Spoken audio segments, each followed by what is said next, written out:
നമുക്ക് ചായയുടെ കൂടെ കഴിക്കാൻ വേണ്ടിയിട്ട് ഒരു ഈവനിങ് സ്നാക്ക് ഉണ്ടാക്കി നോക്കിയാലോ.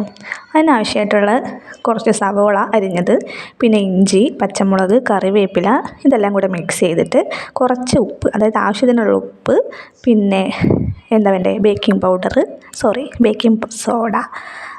സോഡ, പിന്നെ അത് ഇറക്കിയിട്ട് അതിലേക്ക് കുറച്ച് മൈദപ്പൊടി, പിന്നെ ഒരു ടേബിൾ സ്പൂണോളം അരിപ്പൊടി, ആവശ്യത്തിന് വെള്ളം ചേർത്ത് കുഴച്ചിട്ട് ഒരു അരമണിക്കൂർ റെസ്റ്റ് ചെയ്യാൻ വയ്ക്കുക. എന്നിട്ട് ഇത് നമ്മുടെ എണ്ണ ചൂടായി തിളച്ച് വരുമ്പോൾ അതിലേക്ക് നമ്മളിങ്ങനെ കുറച്ച് ബാറ്റർ ഇട്ട് കൊടുത്തിട്ട് നല്ല മൊരിഞ്ഞ് വരുന്ന സമയത്ത്, അതിൻ്റെ കളറൊക്കെ ഒരു ഗോൾഡൻ ബ്രൗൺ ആവുന്ന സമയത്ത് നമുക്കത് കോരി മാറ്റി വയ്ക്കാം. പിന്നെ ഒരു അടിപൊളി ചായ ഉണ്ടെങ്കിൽ ആ ചായയുടെ കൂടെ ഈ സ്നാക്കായിട്ട് കഴിക്കുക. പിന്നെ ചായക്കടയിലത്തെ ടേസ്റ്റൊന്നും ഇല്ലെങ്കിലും നമുക്ക് കഴിക്കാൻ അത്യാവശ്യം ടേസ്റ്റ് ഉണ്ടാവും കേട്ടോ.